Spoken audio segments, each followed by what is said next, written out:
Maswerteng gabi po mga ka-STL. Narito na po ang resulta ng STL Pangasinan para sa araw na to, third draw. July 16, 2025, araw ng Miyerkules.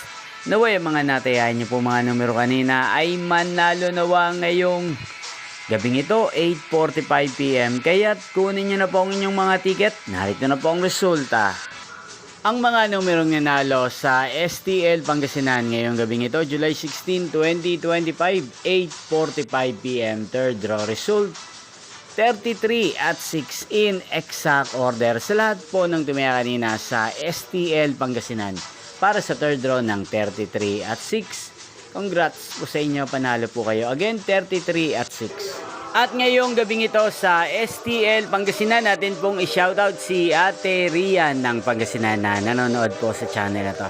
Shoutout po sa inyo Ate Rian, sana po ay nasa mabuti kayong kalagayan. Ngayon din shoutout po natin si Kuya Robin ng Pangasinan na araw-araw din pong nakasubaybay sa channel na to. Shoutout po sa inyo Kuya Robin, sana po ay manalo na ang mga numerong tinatayan nyo sa STL Pangasinan. At sa lahat po ng mga taga Pangasinan dyan, shoutout po sa inyo. Inyo pong napanood ang resulta ng STL Pangasinan sa channel na to, Roderick Hernandez TV. Maraming salamat po sa patuloy niyo pong panonood sa aking channel. Magkita-kita pong muli tayo bukas ng alas 12 ng tanghali. Thank you for watching.